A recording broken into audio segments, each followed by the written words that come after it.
Please take note of the banner in bold red at the bottom of your screen because you've not stumbled onto a horror movie. Instead, your host is the least attractive person on YouTube. I know when you get a look at this mug and you tie it in with the whole dungeon theme, you're probably thinking that this is some kind of a horror movie, but it's not. Instead, it's my new YouTube channel, a place in which we will share our deepest, darkest handicapping thoughts and theories back and forth. And I can truly say, given the dungeon theme, that I've got friends in low places, not literally, but figuratively. In fact, my motto, one of my mottos, and I keep coming up with a different motto by the day, is no horse race too low, because I've handicapped and broken down a lot of them on national television as the former host of Mountaineers' then viral in-house handicapping show. And I am not YouTube's newest answer to Frankenstein or Freddy Krueger,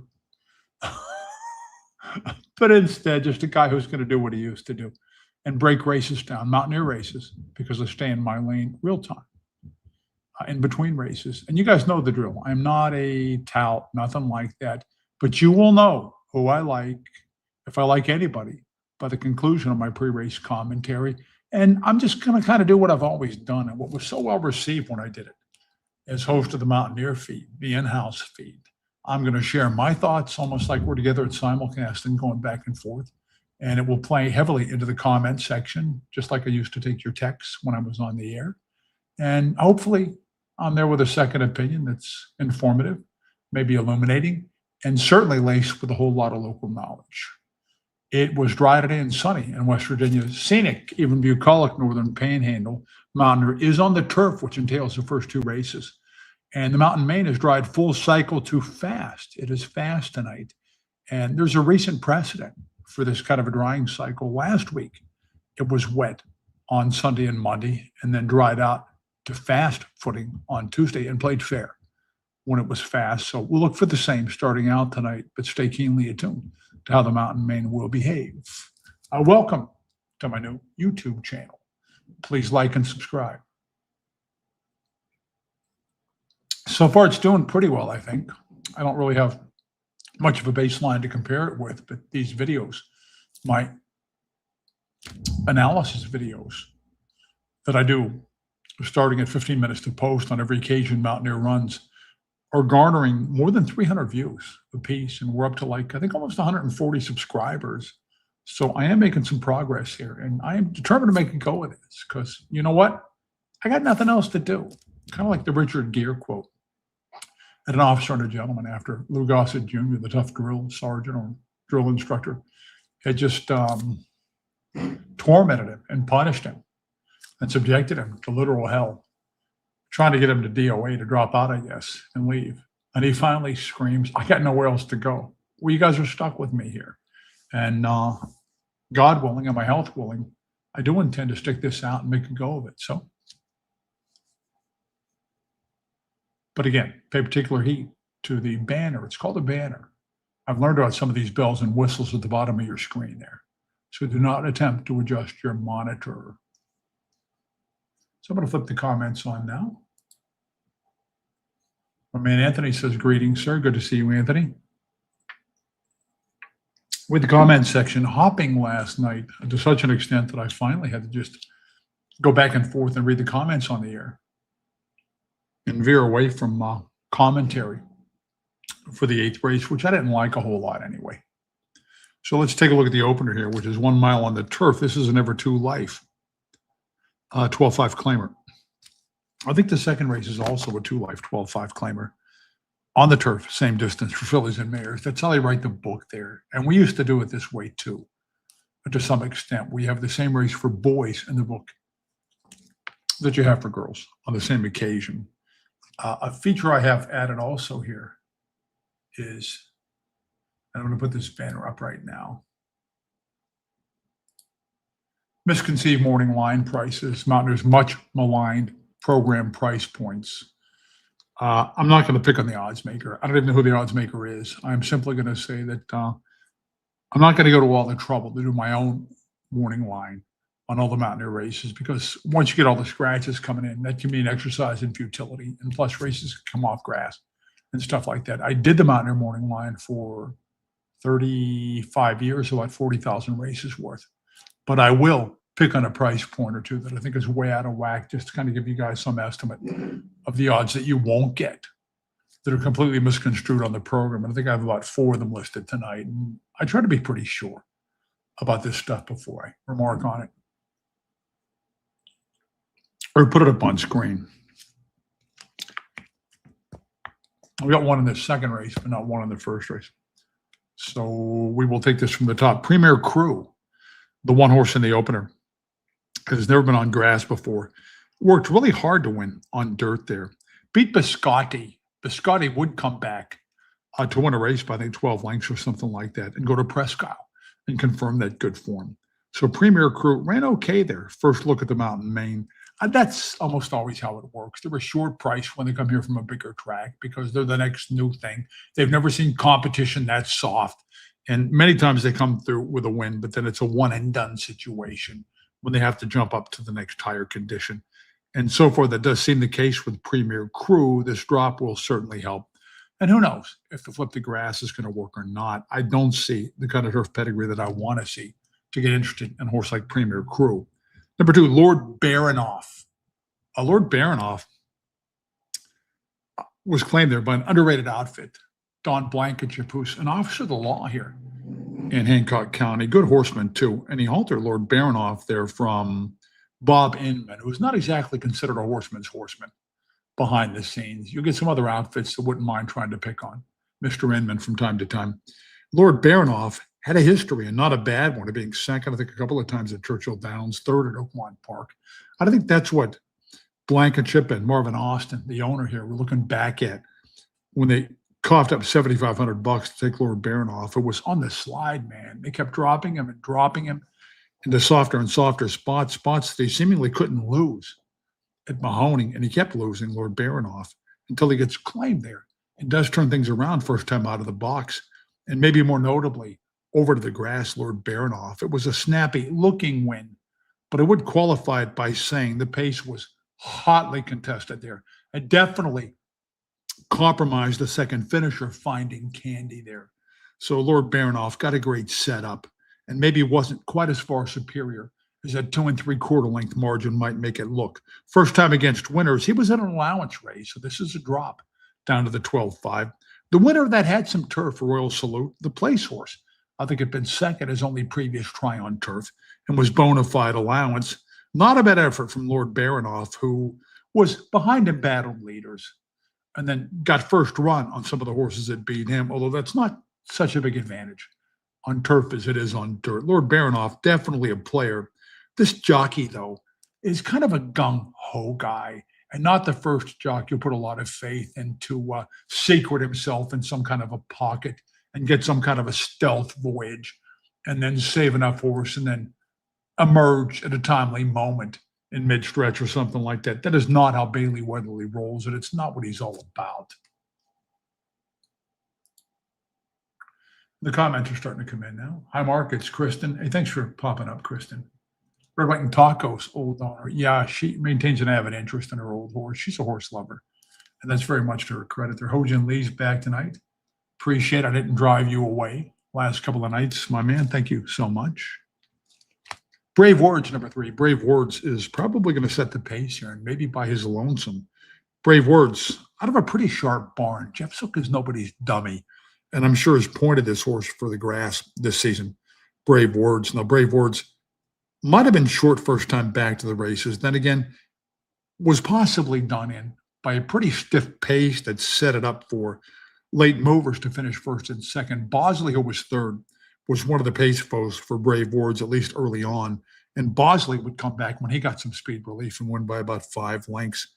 I wouldn't take that tune-up completely to heart for Brave Words. I would guess that Jeff Zook's got this horse further along in his paces than that big El Foldo might lead you to believe. But I'm not so sure this is a real good horse to begin with, despite that 5-length win on grass last year, because it wasn't in fast time, and he didn't have a whole lot behind him, Brave Words. So I think the opportunity is going to be there in terms of a controlling interest in the lead here, but I'm just not sure what Brave Words is going to do about it. I will tell you this much. Joe Stokes is much more patient and less likely to gun than Ricardo Barrios. So this has the feel of a purposeful jockey change on number 3, Brave Words. State of Attack, number 4, comes out of a common race with a horse that I like in here, number 7, West Hampton. I think West Hampton's got a big chance. State of Attack's got a shot too, and neither one had a really good trip in there. How many minutes to post are we talking about? Got to be getting close. I'm going to flip over and check out the paddock scene, even as I keep talking to you guys. Yeah, they're still in the paddock. State of Attack was claimed when he dropped down to $7,500 there at Victory at Turfway Park. They'd run him at Keeneland and they ran him at Aqueduct, short and long, and figured, hey, it's time to unload this horse and win a race. So he wins, and he wins stylishly over synthetics, and sometimes that's a stepping stone towards a turf career.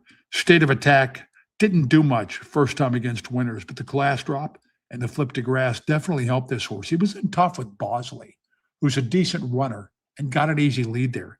Bosley on June the 2nd there. State of Attack was kind of snatched up in the early stages there and a little bit tight into the first turn. And once he came to Bosley's doorstep at the Furlong grounds, that door was barred to him because Bosley's a better horse than these. So State of Attack, I would not be surprised to see him a little bit closer to the pace through the early stages in here. And if he doesn't hang like he did last time, then I think he's a player here. Number 4, State of Attack. Hot Wings, number 5. Hot Wings, I watched his maiden breaker at Mahoney. He didn't beat much, and the race kind of set up for him. I wasn't real impressed. I don't like his 1 for 20 record. No, he does drop from an allowance in which he was sent out there and got the lead. He folded up through some off-the-pace types, but he was also outdueled by his fellow pace horse, Ant-Man, who I'm not so sure is all that good a horse to begin with. Hot Wings just visually doesn't impress me a whole lot. I'm not so sure you're going to get much of a change in tactics in here either with Hot Wings, because Whitaker, he's a jockey I respect.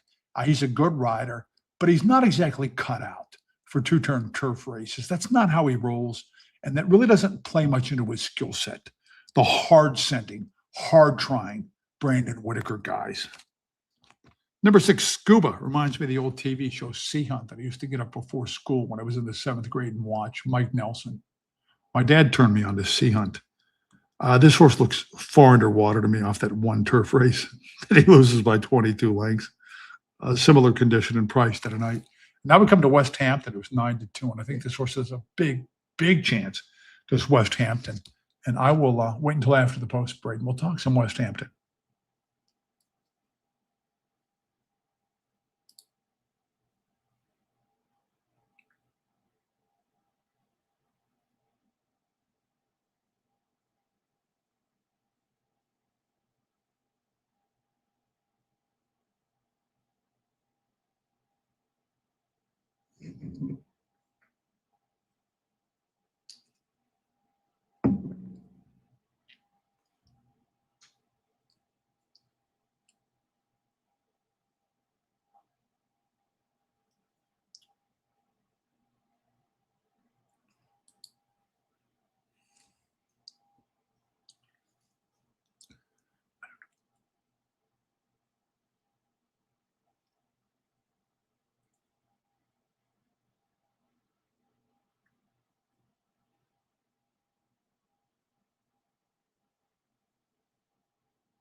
I did the Mountaineer show so many times that I used to think I could probably do it in my sleep. And tonight's opener, somewhat ragged, rough opener, might be living proof of that because I had just awakened like about 3 minutes before that opener from a sound afternoon sleep. And I never do this. I must be getting old, really, really old. But sometimes when I work out too hard, that happens. I am fat and fit, which Dean Wormer would say is no way to go through life. Fat, drunk, and stupid, no way to go through life, son. Fat and fit, no way to go through life, son. Dean Wormer would have said to me, the immortal educator from Animal House. And I walked 3 miles earlier today on a walking track at scenic nearby, Brady's Run State Park. And I walk really hard when I walk so I can get something out of it. And I'm passing people left and right. It doesn't matter. These people are like 80 years old. I'm blowing their doors off, baby, like it's a horse race. I treat it like a horse race. Everything in life is a contest to me. So anyways, this one 80-year-old lady who I think had blue hair tried to resist me, and she was pretty game and fought me off for a ways, but I got by her. Oh, yeah, baby. Oh, yeah, baby. Forget that stuff. Bring it stronger next time. Miss 80-year-old blue hair when you want to stay on top of this guy when we're walking fast around in circles. So it tuckered me out, man. And I did have a long nap this afternoon, which I never do. It feels like a waste of time to me. And woke up from a dead sleep and kind of did that opener, just kind of winging it. I never do the teleprompter thing, and I've never prepared one remark that I've uttered on live television since the first time I did live TV, and that's a story in and of itself. Number 7, West Hampton. West Hampton, you look back at the Gulfstream Park and the Tampa turf races, and West Hampton would come on at the end in some of those races. When allowed to drop back early, when too close to the pace, West Hampton would pay the price and fold up late, but would sustain that move. When allowed to drop back early, West Hampton just wasn't good enough to win at Gulfstream Park or Tampa, except for the maiden, which was going a mile on the 16th and was pulled off rather adroitly. So West Hampton, on the flip over the grass on June the 2nd, you got to watch that nightmare journey to believe it, as the jockey just had his horse on a tight rein and yanking on the mouth and had the horse in where there was no room and nowhere to go for a large part of the voyage, in fact. I mean, a bunch of that trip, West Hampton had nowhere to go. Otherwise, West Hampton would have been much closer to the visually impressive, short-priced winner, Bosley there, West Hampton. Now, the problem with what I'm saying is not this setup here, because I can make a reasonable case that the speeds here, the pace brigade, the horses on top are in hot pursuit, can be had from behind, for sure. But my issue with West Hampton's bad trip last time, the negative part of that would be this jockey. He looks a lot like a train wreck on some of his mounts. Very tentative on some of the horses that he rides and snatching on the reins and not sure what he's doing and maybe just a little frightened when he's in tight quarters. So I'm not sure I expect a better trip tonight from West Hampton. But if West Hampton runs back to that last race and gets any kind of a cleaner voyage from Mr. Montserrat, then you could be looking at your winner there. And this is not lost on the wagering public, as West Hampton is as low as 7-2 there, 7-2 on West Hampton. 8-1, 5-1 on Prince Jeremy. This is a horse that Dennis Cluley claimed from Jamie Poole there. Dennis Cluley is a very sharp trainer. Doesn't usually go to the box a whole lot. His best runners over the years have been horses that he brings in himself from Indiana, where he's from out there in the Midwest. This is not grass pedigree either, I'm pretty sure. And Prince Jeremy has not been a distance of ground yet. Prince Jeremy, not unlikely to set the pace because he's got some sprint speed, even in races shorter than 6 furlongs. So I think he would help set it up for somebody to come from behind in here. I think that would be distinctly possible. Lord Baranoff is 9-2 up there. Lord Baranoff was never going to be as high as 8-1. It was just never going to happen. And I'm going to flip back here and see if I had him on my banner of misconceived price points. I did not, but I should have. I should have had Lord Baranoff up there because he was never going to be 8-1. In fact, he probably won't hold 5-1. Given the right trip and a little bit of patience, Lord Baranoff, arguably the likeliest winner in here. I thought I might have a scoop with West Hampton based on the trip issues last time, and maybe a style that is potentially flattered by the race flow, but he's getting bet some also. And again, it's not a tout show, just here to share my thoughts. and just to kind of go back and forth with you guys. So if you're on board tonight, please get in the comment section and let me know. I will respond to the comments pretty soon. And please like and subscribe and spread the word, because I'm having a hard time doing that because, and I said this every time I come up and do a show here, that I am convinced that 95% of the people that watched me, my devout viewers, when I was doing the Mountaineer feed, have no idea what I'm up to now. Just not a clue that I'm even still alive and drawing air.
Again, I will reiterate, not a tout show, and you guys know how I roll, but I think it was painfully obvious that I like that horse a lot.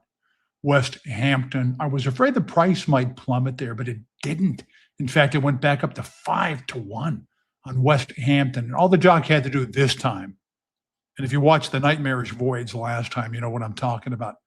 Against the good turf horse Bosley, who enjoyed an easy lead, and West Hampton would have been very close to it, the wire, given a clean voyage. All the jock had to do, and I'm not a fan, still not a fan, he did here, and that is stay wide and let the horse do the rest. And that is the name of that tune. That's all that had to happen there. I would not be too concerned with a diminishing margin of victory coming down to the wire because that kind of a move, wide swoop on the grass is usually premature and often leaves a horse a little depleted in the late stages. So that was about as emphatic as a grass win can be. Liked West Hampton a lot there. I think it was really apparent from my commentary. A little bit surprised the price was as high as 5-1. The race flow was there with a probable setter that is going to back up and some close pursuers that aren't likely to muster much of a finish there either. The 4-horse I also mentioned exiting the same race last time out was in a little bit of trouble of his own into the first turn, and that was not a tough exacta to come up with. That might have been my first punch, 7-4, which paid what, $48, or did it pay more than that? Whatever the case, hope you guys were on West Hampton there. Hope you guys liked West Hampton because I'm not here to tell you who to like. I'm just here to give a second opinion and to lace it with some local knowledge. And baby, I got some of that.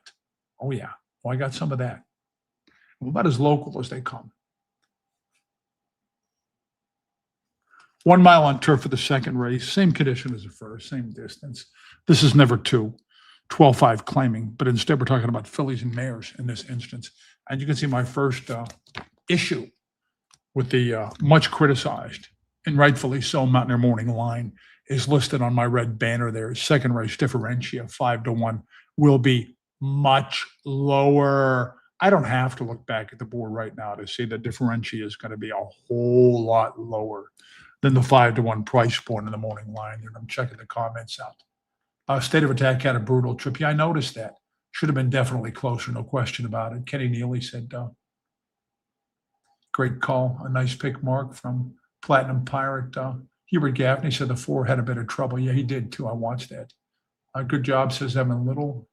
And there's Michael Zeisler, becoming a good friend of mine. And a lot of the usual faces in there. And thanks for showing up, guys. Anthony Concelli, a man who I really dig. And Art said, nice call, Mark, from Arthur. Well, thank you very much, Mr. Arthur. Chris Connors said, Jose Monserrat called. You aren't invited to his Christmas party. You had to be a little careful. And I am known as a blunt critic of race riders. I was one of the first to do that, to dare to do that when employed within the industry and working for a racetrack. And boy, did it rub them the wrong way because they don't want honest critique. They want unadulterated praise. Believe me, the jocks were no fan of mine. But now I can say whatever I want because this is my show and my channel. My man Todd McCullough's back again. Full support for my brother, Mark P.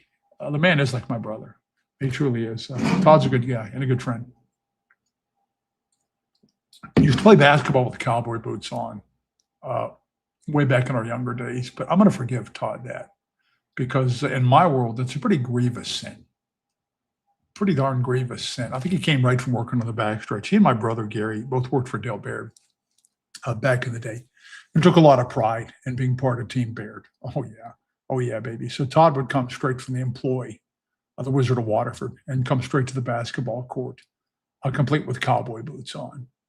And could stick a couple of J's, too, with the boots on. But Todd, the boots just kind of killed the effect there. Just saying. Just saying, partner. Yeah, differentia. It's got to be way lower than 5-1, right? Differentia is a horse that I got to sneeze, and this is rude, I know. And I carry around with me a big honking microfiber towel anywhere I go. And I do so many things with it. Multi-purpose towels. I will put a quick sheen of ceramic detailer on my car with one of these things. I just impromptu whenever I feel like it. I will blow my nose on them. If I got a spill, I'll wipe it up with them. And sometimes I don't wash them quite as often as I should. You know what I mean? You feel me there, guys? As a matter of fact, I had this one down here. Since I set this studio up, had it set up a few months ago. Not the most hygienic of implements. A differentia was a third beat just a neck on grass at Tampa. It's tough at Tampa, and was even money off some halfway competitive efforts, maiden specials, big purses, Kentucky Downs and Gulfstream Park there. Gets claimed from a good effort, keeps the maiden condition, and then uses that condition at Mountaineer against Bosley, who would go on to win a couple of races and win them well. So that's a good win from Differentia. Now, Differentia is very sketchy with just 7 starts at this stage of her career, well into her 5-year-old season. And you know what? Only faced the starter 5 times last year, and they're scattered out with gaps in between. So many times, though, that is not necessarily indicative of serious physical issues when it comes to an Eric Reed horse, because he's kind of like that old commercial. And I'm not exactly the biggest Eric Reed fan in captivity, but I will give him one thing. He runs fit horses, so I wouldn't be that concerned about Differentia's level of fitness for this return. And also, it's kind of like the old commercial, Orson Welles, the wine commercial, where he used to say, "We will sell no wine before it's time." Eric Reed's kind of like that. He spaces the races and definitely doesn't squeeze the lemon dry. So sometimes all the gaps between starts don't mean as much when it comes to an Eric Reed horse. My man Jerry Jam Gotchin. I'll keep waiting to pop in on the comments because he's a big supporter of mine and a good friend. Much respect to Jerry Jam Gotchin. Pays the bills on Differentia, who deserves to be the favorite here. Normally, I wouldn't say that with a horse that's been away since January and a horse with all those gaps. But in Differentia's case, I don't think this is a tough race at all. In fact, it's Charmin soft. There's another allusion back to those old commercials. And Differentia, I think, is going to come in and fit. A second favorite, not unlikely to be, and I'm going to tool on over and take a look at the Bombs Away Bob Grant in the house. Welcome in, Bob. So I'm going to tool over and take a look at the board here, even as we talk. And they're still on the paddock, 2 minutes to post. That means we got a long time. And the second favorite, the first favorite now is Sister Sola. Sister Sola. Ramsey tried something different last time. Didn't do the full-out gun to the lead, which found her depleted so many times. And it worked, that rating job on her. On paper, it didn't look like a bad field. The place horse looked to have some potential, but came in kind of on the skids, kind of staggering. Had been claimed for big money, like 25,000 at Keeneland, I think a couple of starts prior, but ran poorly, really backed up, and then ran disappointing in Ohio. So I'm not sure how much Sister Sola had behind her. At the time, wasn't that abrupt. But the bar is very low here.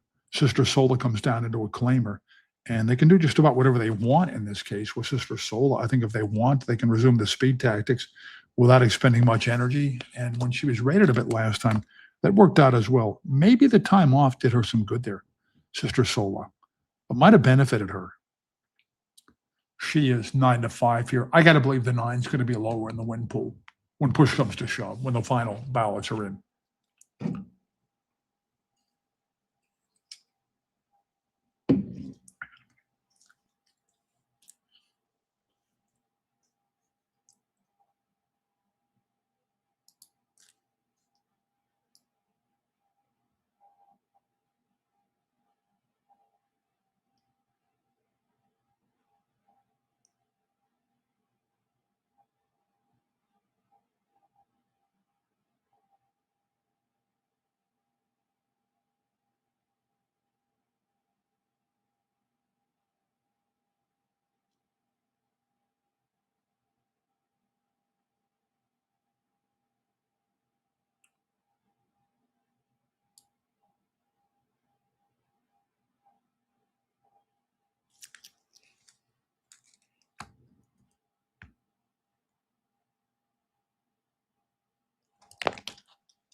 Got a comment in the comments section there. Hubert Gaffney, good handicapper. Used to be, I think, a horseman.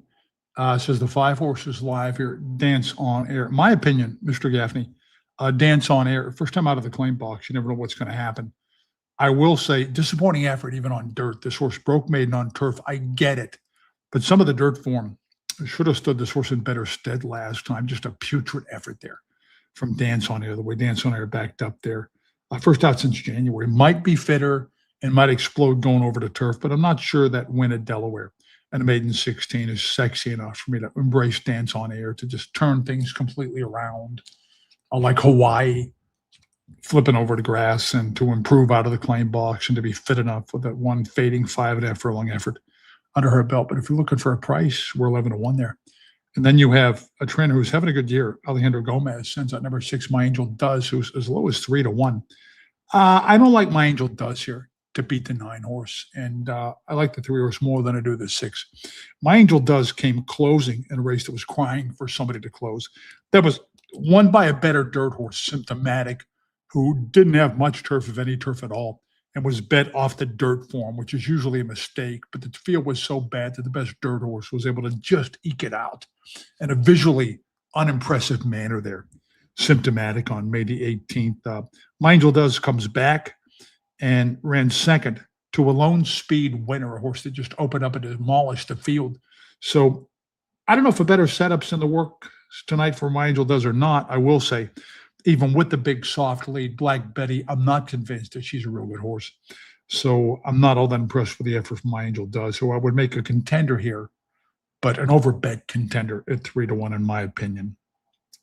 That is just kind of how I see it. The race did set up for the late move from My Angel Does there on May the 18th. Jumping on down, Clearly Inish is 10-1. Clearly Inish, I usually make some kind of a late move. Can sit closer to the pace going a distance of ground. Boy, did they slow up in the late stages, though, for this horse to just get up at 4-5 on May the 12th there, and then came back and just never lifted off in anger there on turf. Jay Bernardini loves the grass, used to be obsessed with turf, and his rising fortunes kind of started whenever Jay determined, and he came into my office and told me this, and I was skeptical of Jay's words because he used to be so obsessed with turf. I would tease him about it and tell him I was going to rip the grass races out of his condition book and make a better horseman out of him. Jay and I are pretty good friends. And he came in one year and said, there's just no money in keeping these grass horses all winter long, bringing them back, getting rained out 3 or 4 times. So I'm going to shift my focus to the main track horses. And the rest is history. As Jay is titled, I think, in 2 of the last 3 Mahoney meets, and is certainly a force to be reckoned with at Mountaineer. Kind of the guy at Mountaineer, in a sense, Jay Bernardini. So true to his word, he's no longer obsessed with turf, but sometimes you can still see just little indications that Jay wants to make turf horses out of them, if at all possible. And Clearly Inish there at 10-1 might be a case in point. Not as strong a finisher at a distance of ground either, Clearly Inish. Now you get a long shot to the turn, to the first turn, so a ground loss should not be an issue with Clearly Inish. How Arroyo plays this will be interesting. Arroyo has brought himself with some pretty good reinsmanship to the attention of Jay Bernardini, who spreads it around a little bit, spreads the mounts around. Is there anybody else we should be looking at in here? I'm thinking maybe not so much. And now 2-1 on Differentia. I get a feeling this is one of those 2-1 shots. It's going to go lower when the real money piles in. Very, very close to post time. So I'd be a little leery of actually wagering on Differentia. But I do like Differentia's chances here. 2-1 on Sister Sola. Strangely enough, again, was wrestled back, wrangled back behind the leader last time because the speed fight thing didn't work the time before. But maybe can't avoid setting the pace tonight, given that natural speed, and maybe setting a soft pace to boot, given the lack of opposing lick here.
I thought 2-1 was actually a really good price on Differentia, who I thought was a really likely winner there. We normally have been concerned about the sparse activity, all the gaps and stuff like that, but that is Eric Reed's management style. And you can be sure, especially with the turf force that he brings back in 2 turns, Eric Reed's going to have that runner fit. No question about it. Differentia just way better than those horses. I wouldn't say put a punctuation point on that win. I did think the price was going to go lower than 2-1 once it was down to 2-1. And that horse is listed on one of my features there on the banner that I've got up tonight. 5-1 on the morning line was ridiculous. Will be much lower was my comment. And I thought maybe much lower could even be 6-5 or even money or something like that, because it was a bad field, a very bad field. And Differentia had some cred. And again, whatever concerns I might normally have had about some of the form there were kind of assuaged, there's my big word for the night, by Eric Reed's management style and his skill set as a horseman. One thing to think about, and it's never simple in thoroughbred racing, Differentia, and this is ominous unless you're talking about a really green horse. At this age, Differentia shouldn't be doing this. Differentia flipped the leads back and forth a couple of times in deep stretch, which is not a sign of soundness, kids. Not a sign of soundness. So you might want to carry that forward in your future deliberations concerning the grass filly, the grass mare Differentia. And this was so predictable that Ramjeet would try to do what worked last time and make sure Sister Sola didn't get the lead in there. The 5 horse was on a mission to begin with, so Sister Sola wasn't getting the lead, but Ramjeet was trying to reprise those tactics from last time when he switched things up and rated Sister Sola back behind the lead. Horatio Barbaran, and I would take this out of the race as well. Horatio Barbaran was second there at a price with Super Ingrida, who would show nothing in 2 starts on turf earlier in that horse's career. And Horatio Barbaran, it's been a long time since he made any noise or ran anything live at Mountaineer, but he won a race a couple of nights ago. And his stock is on tilt now. I think that's pretty clear. So keep an eye peeled for him on anything that goes off a decent price. That is Eric Barbaran, the Barbarian's father.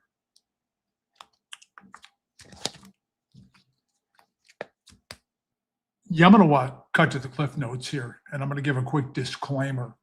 I crossed country on a bus, which was living hell at my size, on a Greyhound bus. And I'm going to write my memoirs sometime, and I'm going to title them Tales of the Bus, Tales from the Bus, because at my size, just living hell. And in high summer, when it was like 95 degrees every leg of the journey, and man, it was just absolutely miserable. And we got to like the 3rd day, and we're coming through the Texas Badlands. You can go forever. There's nothing, just nothing, not a rest stop, just nothing but the relentless sun, no domiciles, nothing, not even a mirage of an oasis. And to me, these next 2 races are like the Texas Badlands stage of my cross-country bus trek on a Greyhound. Seems like a lifetime ago, and not during a pleasant lifetime. So anyways, I hate the next 2 races, absolutely hate them. We're going to talk about them, but don't put a lot of stock in anything I say concerning these next 2 races. The third's 1 mile, no winners in 2026, kind of a generic condition, $5,000 the claiming price. Fillies and mares at 2 turns, not exactly my forte as a handicapper or an analyst. It seems like the forms kind of blend together and none of them are real inspiring, and the running styles are muted, the final times aren't good, they're not all that consistent. And just a race I really struggled with. So I'm going to flip over and take a look at the odds board and kind of key off that as we take it from the top here. They're still in the paddock at 4 minutes to post, which means we have an eternity. And number 3, Amalfi Lady just walked by the paddock cam. If we're in sync here, if you guys can hear my words, in sync with the Mountaineer feed, which I can't show here. Contractually, I can't do it. Amalfi Lady was second last time at 4-1. Okay, you're thinking maybe worth a look because this horse originated from Parks and has made $100,000. But in the condition book, that was non-winners in 12 months. And this is merely non-winners in 2026. And that's a big difference in the fine print. So this is a much tougher assignment. And the horse that beat Amalfi Lady, that stomped Amalfi Lady last time, not that great. So I think she's a fringe player at best, Amalfi Lady. And that's number 4. She wears my ring walking by. The paddock came at 25-1. You know, sometimes these route horses get to a point where they can't sustain at a distance of ground. She's got to be better going short these days because her last couple of good races were going 6 furlongs. And even the victory just was not impressive against very shaky competition last August for She Wears My Ring. It's been 10 months since she tasted victory. This condition only goes back like 5 months. And she's not in really good form either. She Wears My Ring. They're kind of doing the furlong flip-flop with her. The route didn't work, so they tried the sprint. The sprint didn't work, so they're back to a distance of ground. I just can't see much that's alive about her. Number 6, Big Sis Nick there. Big Sis Nick is 23-1. And she had a decent campaign in 2025, for sure. As a matter of fact, she won back-to-back races. One of them was a non-claimer. For decent buyers, she had early speed, and she could also be rated and was content to be tactical. I thought she might be live, silly me, on May the 3rd off the 1-5H prep, which I thought might have been designed just to tune her up for that distance race. It was early in the meet. Nobody was real fit to get a route. But man alive, did she disgrace herself at 3-1, because I know it was a starter, but it was a starter in name only because Repaint was a rock bottom, never 3, without imposing form from Charlestown. So by starter allowance standards, that was a bad race. And plus, Big Sis Nick, my big theory was she was going to be out there on a soft lead. And she couldn't manage that. She couldn't even manage that on a 26 opening quarter. And you know what? I'm already talking about a race too much that I hate. Because again, think Texas Badlands, Greyhound Bus, 6-2, then 240, uncomfortable, squeezed into half a seat on the Greyhound Bus across the Texas Badlands without any hope in sight. And I think these next 2 races are the horse racing equivalent of those Texas Badlands from so many, many years ago. I mean, some of the things that I saw and encountered, and everybody should do this just once. No, don't. On second thought, don't, because it's freaking torture to cross country on a Greyhound bus. We were going through the mountains of New Mexico, of all places, one night on like the 3rd leg of the cross-country bus journey.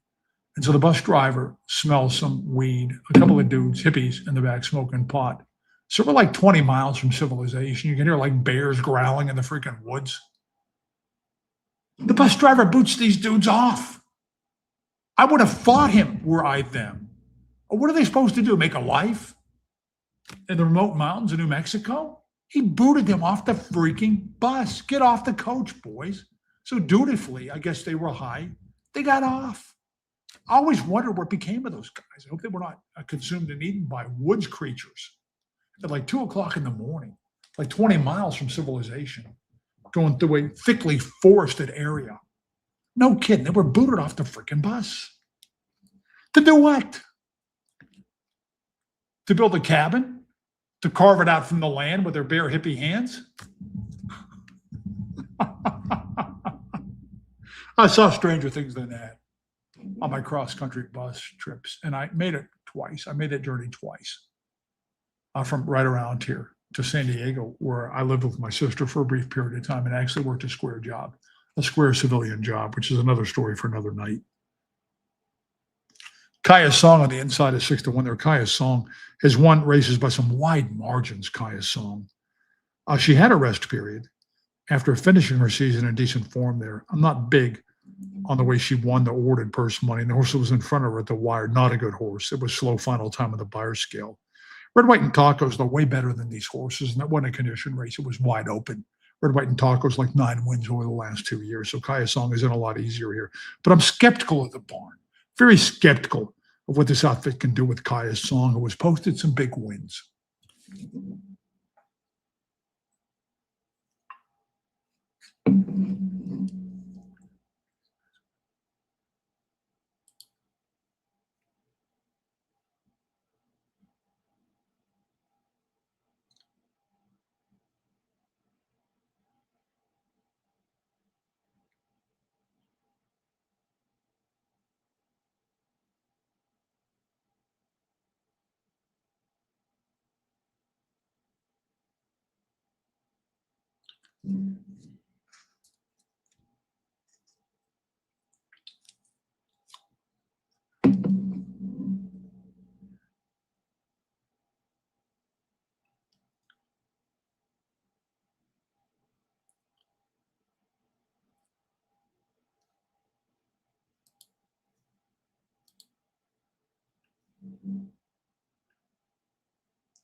So I see the comments there. We need help, Mark. We need a winner in this race. We need some kind of guidance. Are you guys familiar with the old 1960s song? Kind of catchy.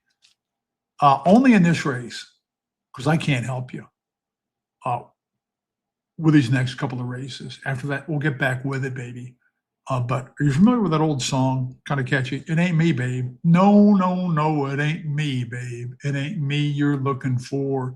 Yeah, these next two races, it ain't me, babe. It ain't my guidance or counseling you're looking for. Okay, number two, Leno and Me could be interesting at 7-2. More support than the morning line indicated there. Leno and Me might have been claimed, I guess, and Ramjeet's really go to the box there. Might have been claimed off that 12-length Tour de Force at Parks last fall around Christmas time. Merry Christmas, oh ho ho. Comes back from the 12th post, runs without the lead. In fact, from the back half of the field and ran second. Boy, that's superlative form. And was maybe in need of the race last time, maybe compromised by a very stiff pace as the third finisher has a lot of speed and pushed Leno and Me to faster fractions than you're going to see in here. Can Ramjeet get the lead and rate a horse? Is he even capable of that, though, at this stage of his career? Can he really? Or does he just put his head down, have no idea where he's going, and just throw the reins at a horse until he runs into somebody in front of him? And if he does get the lead, can he ration a horse? Or is he going to just send like full tilt? I think the two is intriguing, but the price really isn't very appetizing right now. Pasta Salad Ronda 5-2 there. Pasta Salad Ronda was second last time to better horses than these in a key race at Mahoney. That was first time off the change of hands over to a trainer that I admire. I looked him up on Formulator, looked a lot of his winners up, and I did find an instance like 2 freaking years ago when he won a route race with a horse that had been off like 200 days, but very tough at this level with this kind of horse to win going a distance of ground after this kind of a layup. Has been away since January. I love that this was improved so dramatically. First time in Castillo's barn, though, back in January. And again, that was a much better field than this. And if this horse weren't fit, arguably, and this is sketchy logic, this is a rationalization, and I would not take 5-2 there, by the way. Maybe he would have given this horse a sprint prep unless he was somewhat confident this horse might be ready to get a route first time back. Political Spin on the outside, 2-1.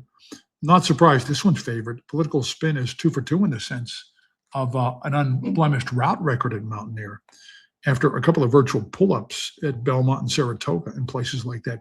Comes here and gets the job done twice in a row. I'm not sure how stiff the competition there was.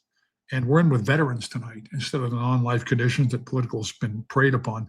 I will say Political Spin returned to action there against a very good runoff winner, Kanazawa, a very good horse who seemed likely to do exactly that to the field and broke the buyer bank in victory there. So that was a tough assignment for Political Spin first time back, who almost certainly wants no part of a sprint to begin with.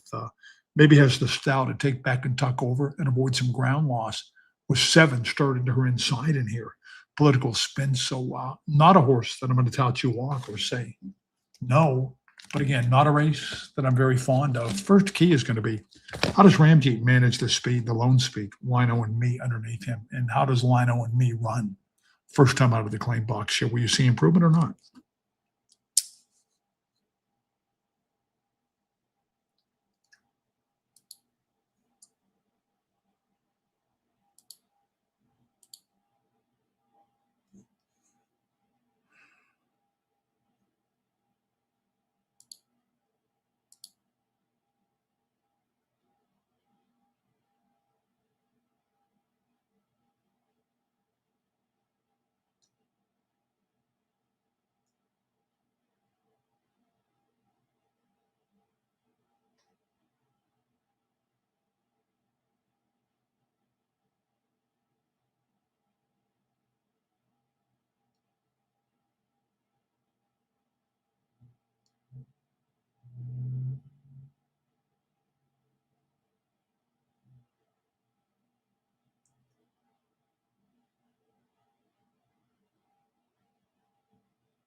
So you guys want more tales of the bus? And oh, baby, I got them. I got them. Not necessarily politically correct. It could be my last show if I tell them. I don't nice them up a little bit. But yeah, we'll get around to some of those a little bit later. First off, let's touch perfunctorily on the results there as she wears my ring. Poor start, circles the field, 12 path, gets up at a long sustained drive. The problem is she wears my ring, did not have a jockey. Unseated the pilot at the break, and I guess proof that shedding 124 pounds moves a horse up about 10, 12 lengths anyways. She wears my ring. It gets the job done. Not as Kaya's Song, the official winner at 5-1, which was under bet because Kaya's Song, and I made this point third last time, in an open 75, the condition was the thing here, not the price drop. The Nomination 2026 stipulation at Red, White, and Tacos has won like 9 or 10 races over the last couple of years, and she's won by some big margins. I made that point too, so no surprise. Lino and me, I bet they wish they could give her back and get their claim box investment returned to them because, boy, was she taking short, choppy strides very early on there. You guys know me as the former simulcast host of the Mountaineer feed. I think a lot of you probably realize that my morning job was as an official at Mountaineer. My technical title was assistant racing secretary. I did work as the racing secretary proper for long periods, but you guys are aware that I worked all the jobs in the office and kind of made my bones and my name as a racing official before I ever went on television back in the year 2000. And in the process of that career, which I'm really proud of my legacy as a racing official, I trained and supervised hundreds of officials, and I mean hundreds. And one of my favorites, Zulema DeWitz, because Zully was my friend even before she came back into my employ a few years back there, Zulema DeWitz. And I just got a text from Zully that said her granny, Edith Newbold, is watching, and this has got to be some kind of sign that I've arrived. I've got a 97-year-old viewer out there. And thank you very much, Granny. Granny does ask this question, which shows she's still got all her marbles. What in the world is this guy doing on TV? And how did he ever get on the Mountaineer feed to begin with? I think Granny's eyesight is working just fine, thank you. And pretty obviously, dear Granny, it wasn't for my looks. I was never on the celluloid tube for my looks. Thank you for tuning in, Granny. Edith, if I may, much appreciated. And by the way, I do dig cougars, super cougars. So how about we get together sometime, baby, and maybe gum some food together, huh? Can we do that, Granny? Can we do that? I know you don't like my looks. Give me a shot, though. Give me a shot, please. We'll tell some stories of the bus later on, guys. We'll get back to the bus thing because you want the stories? Oh, I got them. Oh, I got them. Granny, got a 97-year-old viewer out there. Wow.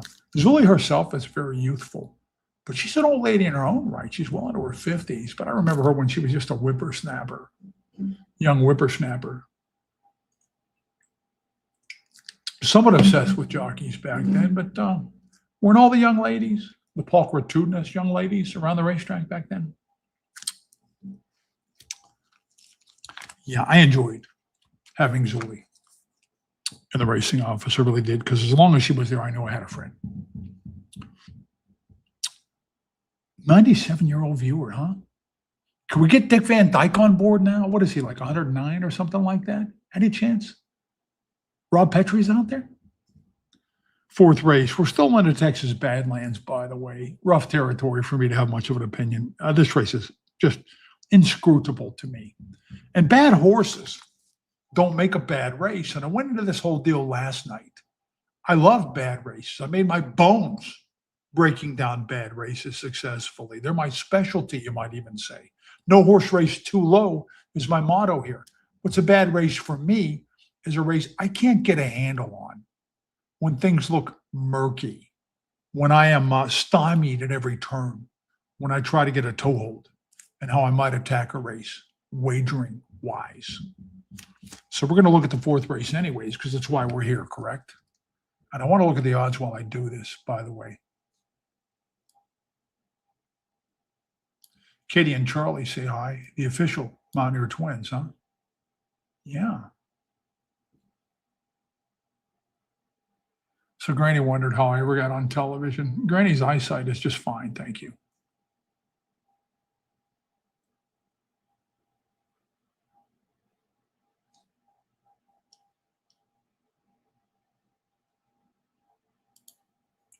They're in the paddock at 4 minutes to post. Non-winners in 12 months, straight up, the most restrictive veteran condition written at Mountaineers. So these are the worst of the worst. The best horse in here, no question about it, but comes with questions, is number one, Jolly Miss Jill. And she is 4-5 up there. Now, she's been away since December 1st. So there's that for Jolly Miss Jill. Jolly Miss Jill originated at Finger Lakes. A lot of the Vasquez horses, most of them come here from New York, usually the New York Bigs. This one with a Finger Lakes form. No early speed, but some passable success going 6 furlongs for Jolly Miss Jill, who was second last time at a distance. And man, that was a much better winner than these Bootsy Merlot, who carried that good form right over to Austintown, which is where Mahoney is located, and whipped off, I think, a couple of more wins. So that was a superlative effort from Jolly Miss Jill. And when she drops down to this non-12-month condition, she could thump these horses, except she has been away since December the 1st. Now, I looked Juan Vasquez up, and I found a lot of winners at Mountaineer since he got here a couple of years ago, year and a half ago or something like that, that had been away 60 days and 90 days. But I couldn't locate any on Formulator. And I love the way you can configure your trainer stats on Formulator, a handicap on Formulator. And then I print it out for when I do a show like this. Anyway, I'm a low-tech handicapper. I make bias notes and trip notes for sure. But other than that, it's trainer stats on Formulator and stuff like that. And I surf the charts for company lines too and stuff like that. A low-tech old head. I've been called an old head, and I accept that moniker with pride.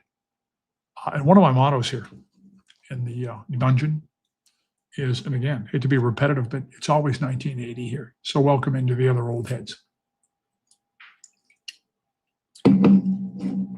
So Juan Vasquez has won plenty of races, horses off 2 months, even 3 months at Mountaineer. This is a different deal, though. Horse away since December the 1st. So I'm not too sure what to do, but man, this race is just right there for the taking.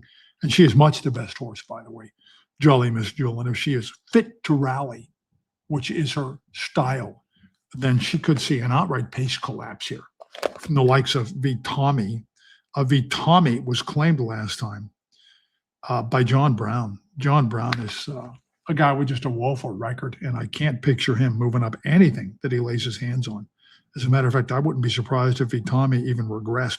Vitami has had infinite tries at this condition.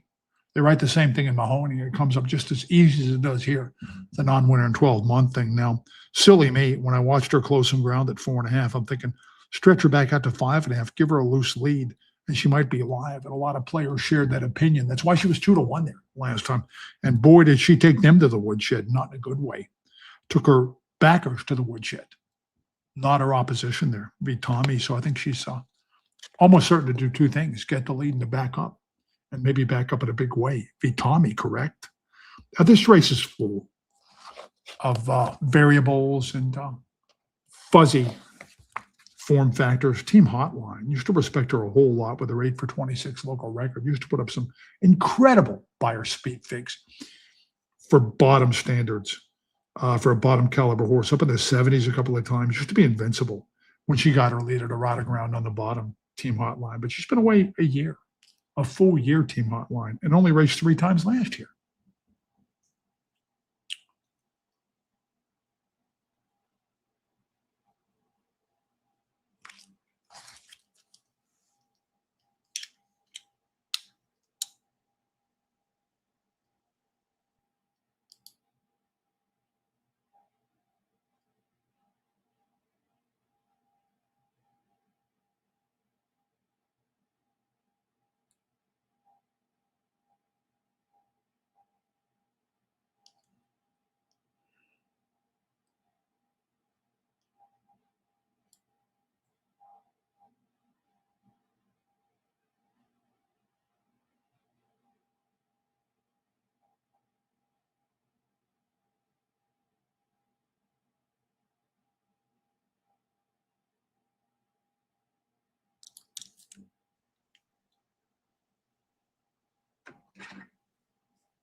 It's just kind of awkward to sit here when I'm not talking, when I step aside for the post break, which I don't have to do because the Mountaineer feed doesn't override me for the post break the way it did when I was doing the in-house thing there. But it's just kind of a matter of habit for you to get a good look at the horses than for me to come back. Anyway, Team Hotline, front running round horse. Boy, she was hell at one time, but at that time was a couple of years ago, man. And this is not a route, and she's not going to get the lead either on paper. I will say Team Blankenship did win a race this year with a horse that had not been out this season. So I don't know if that makes her alive or not. Nobody likes her. She's 35 to 1. How far the mighty have fallen, huh? With all those layups and scant activity. Miss Fort, number 5, is 7 to 1. She was too low in the morning line. She's very generic, manages to be halfway consistent. Not real consistent, but she shows up, she fires. She's not a good horse. She likes to hang a little bit. How she ever won 3 out of 4, I have no idea. And she was my favorite in any of those races. I think those wins were about 9 parts Cluley, who gets a lot of run from a horse, and about 1 part Miss Fort. Barrios is familiar with her, if he even remembers when he used to ride her back in 2024. This is not necessarily Cluley's forte to have a horse ready to win first time off this kind of a layup either. Anybody else we need to look at? Her Illusions of Love. Good barn, underrated trainer, sharp guy. The horse usually fires fresh, though. Has carved out a good win record at Mountaineer, but didn't fire with fresh legs last time, Illusions of Love. If I thought she was going to get the lead here, and Vitami wasn't signed on, then I'd be really interested in Illusions of Love, who I don't think should be that high at 20 to 1, by the way. The 10 horse, we'll give it a flip on down. That's on the other page here. One Night Stand, definitely a chance, One Night Stand. Has had a couple of tune-ups now and closed a lot of ground in a couple of shorter sprints. She's a 3-time winner going 6 furlongs and has been good at Mountaineer, and she's had a good barn, too, with Jamie Poole. My question is, though, sometimes that's an illusion when they close ground at 4.5 and 5/8 and stuff like that. Sometimes those horses hang going 6. Now, I know she's won going 6, but it's been a long time since she did that, and that is not an easy post to overcome. It seems counterintuitive. You would expect the 10 post to be okay out of the long 6 furlong shoot with a long run down the backstretch. But the last time I profiled the mountain meet, and I'll bet this is still the case, the 10 post will perform better. And this doesn't make sense, but it's true at 5 and 5.5 than it does going 6 furlongs. So she's a player, no question about it. It does 7. If the one horse is okay and she's ready, she's got the setup, she's much the best, by all means, smoke them if you got it. But I'm not taking even money on a horse that's been away since December the 1st. I would have to see some recent winners, some recent good run from other members of the same stable coming off similar layups. I'd have to see where this angle is hot right now and in the news for Juan Vasquez.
So one night stand, it was definitely a really solid contender on a really short list there. Does get up in a grinding manner. Vitami had to get the lead, had to quit. And the one horse at 3-5, are you kidding me? Aren't they kind of a layup? This was not 60 days, 90 days, the sort of a respite that Vasquez has often won races on the heels of. This is a different deal. Absent since more than 3 weeks before Christmas. Not good to take 3-5 on Jolly Miss Jill there. Not good at all. So if you worked around Jolly Miss Jill and saw it one night stand, it's just about the only other option in there. And a field full of returnees like Miss Fort, Team Hotline, and certainly Jolly Miss Jill with Vitami likely to quit there, most certain to quit. Then congratulations. I guess maybe the race was bettable. One night stand wins it at 7-2. She's not sexy, but she gets the job done. So the stewards looked with an inquiry at the break a few times and saw Sonador rearing high. That's going to be the most attention Sonador ever receives. There was 140-1. Sonador, who's had her issues at the break before. Boy, isn't she special? Sonador. I think she's headed to be maybe a riding horse, which is how Stanishek rolls. A lot of times she will sell horses for polo ponies or riding stock and stuff like that. So there is some method or madness. Although if somebody could explain to me why Sonador was protected from claim under the waiver clause, might be the worst horse ever wavered back on May the 18th. And then we'll both know. 140-1 Sonador rears up at the break and at least gets an inquiry. And you can see my banner there, misconceived morning line prices. Buck and Dreamer 5-1 will be much lower. And I was right about Differentia, who paid 2-1 to win the second race. It was 5-1 in the morning line. Buck and Dreamer is going to be a whole lot lower than 5-1 here. We've got some scratches and just 6 going to the post. I'm a little surprised at this point that the outside horse was favored. I took a glance at the board. And I did note that at this stage of the game, the doorman is chalked. I don't think that's going to stay that way. The doorman won an allowance last time, but that A other than can be fairly easy to win, whereas this starter optional, starter 5 or claiming price 10 at a flat mile, the bar is probably higher on a race like this than it is an introductory allowance. And plus the doorman, who I'm not going to knock, he was quite a good claim for $5,000 and earned that allowance win the hard way with some good form coming into it and some representative buyers. But he beat Cool Couple, who doesn't want to route at all, stays left leading, can't sustain that sprint kick. So he's in with a couple of tougher horses here. And most importantly, the doorman was in a race that was devoid of speed last time and got a great setup, did the doorman. He's not going to get the same courtesy from Buck and Dreamer in here, off Buck and Dreamer's wire job going 6 furlongs last time. Will not get the same kind of soft split. So he's overbet the doorman. He will either have to be sent to engage in some kind of a firefight with Buck and Dreamer or concede the lead. And that's going to forfeit the advantage that saw him 6.5 lengths clear last time as he made them try and catch him on some modest fractions out there, at least a modest opening quarter, the doorman. So I think he's too low. I'm not saying he doesn't have a shot, but I don't like the price on him at all. I think he's only the third likeliest winner in here, to be honest about it. But then again, the board's not going to stay the way it is now. I doubt he's going to be the favorite, and he might not even be the second favorite here, the outside horse, the doorman. As far as the horse that I maligned the Mountaineer Morning line on, number 3, Buck and Dreamer. And we'll get around to some more tails of the bus a little bit later on, I promise, guys. Buck and Dreamer was claimed last year in victory at 30 cents on the dollar. And to claim class-dropping chalk is usually a recipe to torture money at the box. And I do think the phenomenal Buck and Dreamer, who was 5 for 10 last year, and almost invincible at about the $15,000 level at Charlestown last year. I think he was on a negative drop for Big Heavy Boy, having won all those races at Charlestown and having just run really well for $25,000. I think he was on a giveaway class drop. But horsemanship outs in transactions like this, patience, some time away, a rest for a Buck and Dreamer. And Buck and Dreamer, although he struggled to win there at 30 cents on the dollar, did not have his A game on that negative drop, came back and looked really sharp to post a big number and to blow right to the top going 6 furlongs. Now, this is a rare instance And I like that it's been about a month since his return there.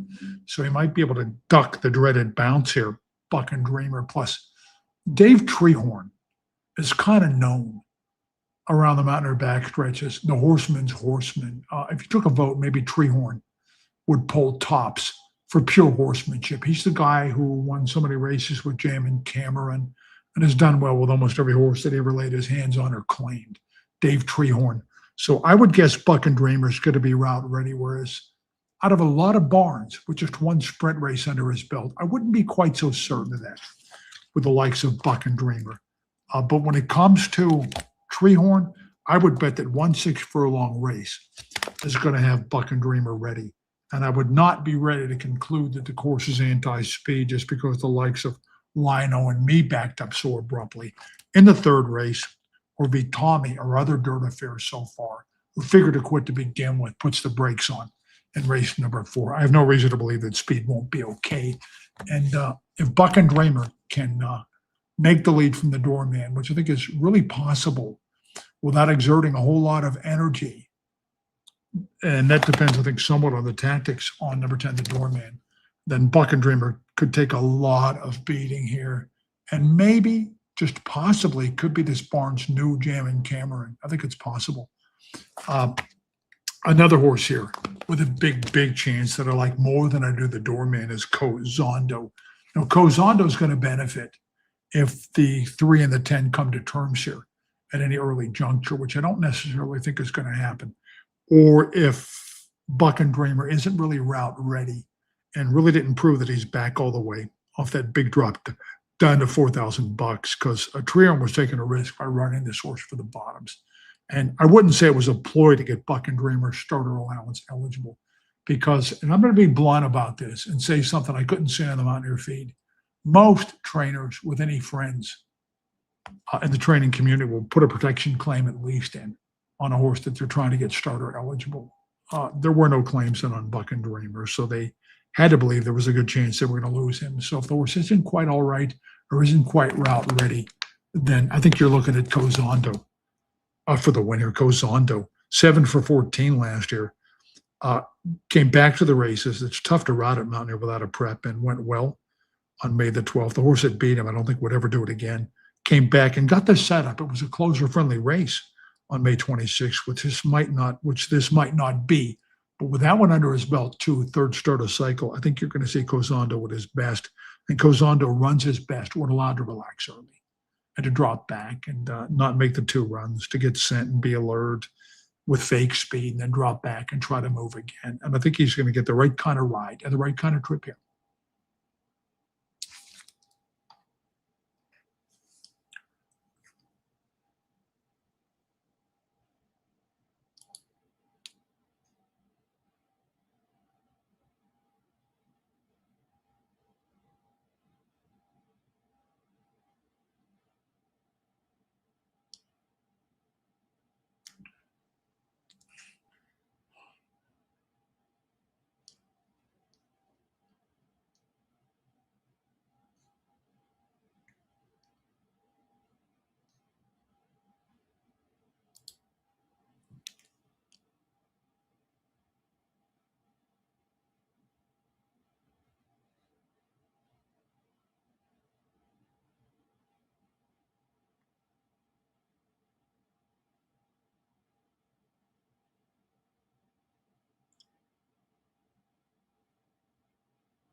A couple of other horses in here. Arak, who won a starter optional, the same starter optional, on May the 12th there. But Cozondo had been away, and there wasn't much else in there. And the rest of his history doesn't look all that impressive to me. I don't think he can beat this better field or a more ready Cozondo. And you're adding other elements here in the doorman off that allowance win and some sharp form to back that up. And certainly Buck and Dreamer was so imposing last year and probably sets the pace here. Washington's Union, his fan club is kind of starting to fade a little bit. Washington's Union, my simple observation here is, took a big drop last time, didn't do anything about it. In a race that did see a contested pace, so they should have been playing his song. he has got to be knocked out at this point with 25 starts under his belt in the long wraparound campaign since the outset of last season. And I see in the comments there, Kenny Neely, good handicapper, says, doesn't Bucket Dreamer have to bounce to the moon off that big number, first time back off the bench? Yeah, normally I would say so, Kenny. But a lot of those rules are out the window with Treehorn, who was a master horseman and a horseman's horseman. So I'm intrigued, too, to see what Bucket Dreamer does. Uh, I would also wonder a little bit if horses are going to be route ready off the one sprint prep, the one sprint race in return there. But again, readiness and bounces, a lot of those ancient rules don't apply to Dave Treehorn. He is that good. He is really that good. I'm a little surprised the price isn't lower on Buck and Dreamer, who I picked on his misconceived morning line price and that feature on my feed there and my banner across the bottom is Cozando's 2-1, and the Doorman is still favored at 7-5. I make the Doorman only the third likeliest winner amongst the big three here, so to speak, numbers 3, 5, and 10.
Apologies, guys. I truly misread that race. As I didn't like the doorman, and he was even money. And he won like a 1-5 shot there.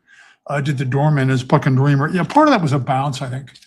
A second time back after running a good number off the bench. But I think on a deeper level, and I touched on this, as I concluded my pre-race commentary. I think if he were okay, they would have put a protection claim in on him last time, to be really honest about it. And you just don't see good horses drop to 4,000 with some kind of a sinister plan at work to get him starter allowance eligible. The fact that they were willing to lose him for the 4,000, I guess, was very ominous last time. Maybe I should have put more stock in that. Or whatever the case, if he wasn't going to win it, I thought the fireworks Cozano might have been the bet, and Cozano was no match for the doorman. Well, the doorman was wide around the first turn, but then moved up and readily dispatched a bounce to the moon, Buck and Dreamer there. Emphatic win for the doorman. Wow.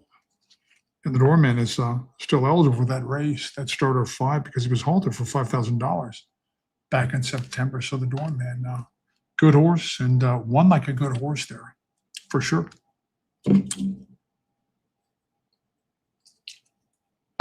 Somebody mentioned in the comments I should endorse Twisted Tea. I really should. Usually I drink regular tea, regular diet tea, but in this case, a Twisted Tea. So I was telling a really good friend of mine that sometimes for the first half of the day, I feel like, I don't know, not real energetic, and I'm on all kinds of heart meds, which kind of knock me down a little bit.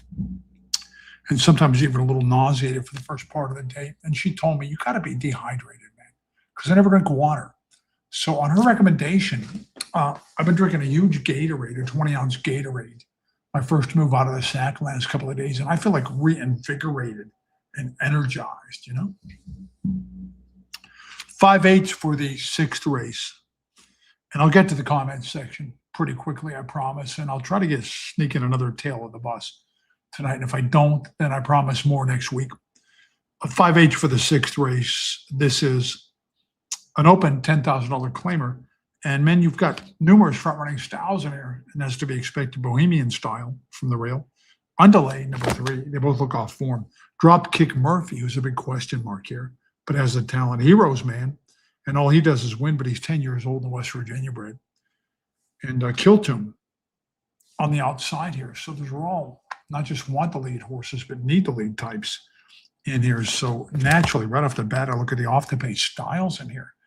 Number 2, Unraptured, who looks outclassed off his most recent race. And on top of that, another indictment is that race was closer friendly, really set up for him. Unraptured. But I think he's going to fire for this barn. Unraptured does show the starter allowance win last year, albeit with a good setup against not a good starter allowance field. I want to be honest about that. Unraptured. If you throw the mile race out there, he's carved some good form out this year. And man, some of these speeds are going to be coming back to him. Doesn't look like 5/8 is an optimum distance for him. But in exchange for the reduced real estate, given his late style, he gets a grand setup on the engineer. Does Unraptured. And Priority Lane should be closer to the pace than Unraptured. Priority Lane, I think, still living on the memory. That big second to Superstar, 5.56 champ, the new Anechoic, if you're familiar with Anechoic, who's got to be part of the Mahoning Hall of Fame. Priority Lane has never come back and run that race again. But the more I watch this horse, the more I think the fewer furlongs, the better, as he hangs and hangs and hangs, not just at 6, but even at 5.5. So he shortened him to 5/8, and I think you might put a little starch in his finish there. And I think this horse might have won a 4.5 furlong race or 2 on his resume. I can't remember Priority Lane, but if he can stay close enough to the pace and they bat heads on top, and enough of these speeds are off their games, then I would watch out for Priority Lane here in a big way. Now, the speed that's going to take the play is number 5, Heroes Man. I know I promised you more bus stories, and believe me, we'll get them either tonight or next week. And some of them could literally get me booted off YouTube, for real. Somebody asked me if I found love on the bus at the then tender age of 23. And the answer is yes, but it's complicated. It's very complicated. Very complicated. And that's a long story. I'm going to check the odds out even as we speak here. And yeah, 9-5 on Heroes Man with his 15 wins is virtual $400,000. And he's won 3 of his last 4, his Heroes Man. The problem is he's a 10-year-old. The other problem is he's a West Virginia bred in open competition. Another problem is he's a 10-year-old West Virginia bred. Heroes, man. If you make him the speed of the speed, though, some of those buyers would work. And he may well be the speed of the speed because he's got short sprint lick and he's always on top. Heroes, man. Now, there are some foes in there that are capable of engaging him early if they're feeling it. And that's really tough to gauge with some of his opposing speeds looking a little bit off form in here. On the inside, Bohemian Style, I gave up on him a long time ago. He stays left lead and has fumbled the ball in some likely spots that found him in total control of his own destiny, loose on top there. Number 3, Underlay. Underlay, and there's a look at him on Mountaineers Paddock Cam. Underlay, and I'm sure you're watching that, right? Even as we speak, I can't show you that feed, but I can refer to it. Underlay was claimed out of a fast win at Tampa. Hadn't been the same horse since he was halted from Paula Campestre, who's pretty sharp. My first experience with her was when Kelly Ritchie was her trainer at Mountaineer, when he shipped to Mountaineer back in Mountaineer's heyday in the mid-early 2000s. And Kelly Ritchie was quite the conditioner, for sure. And my brother was good friends with Kelly Ritchie and rode for Kelly Ritchie as a jock's agent. Anyway, so this horse hadn't been the same since he was claimed there, but has a history of really quick speed.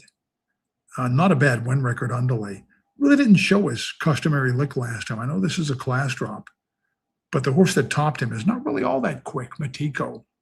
So I'm not sure what kind of form this horse is in right now. Underlay, he's got the credentials to certainly contest the early lead. Underlay, and to do something about it if he reverts to some of his better form. Kiltoom's got the speed style on the outside and can scoot pretty quickly when he's feeling it to the first couple of calls. I don't know how much class comes into play here at a mere 5 furlong distance with all this speed in the race, but ostensibly he's in just a little bit over his head and gets no pace relief that I can see up on the engine. And that's why he's 11-1 there, Kiltoom.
We're going to have some really good giveaways here on my YouTube channel as well. I'm not sure what I'm going to do about the super chat thing or anything like that, how to recoup some of the investment I have in this studio, but I do know.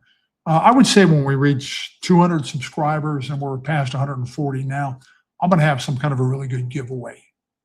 I don't know, maybe a $100 bet or something like that. I might give away at least a $50 bet, something like that. I think I might do that.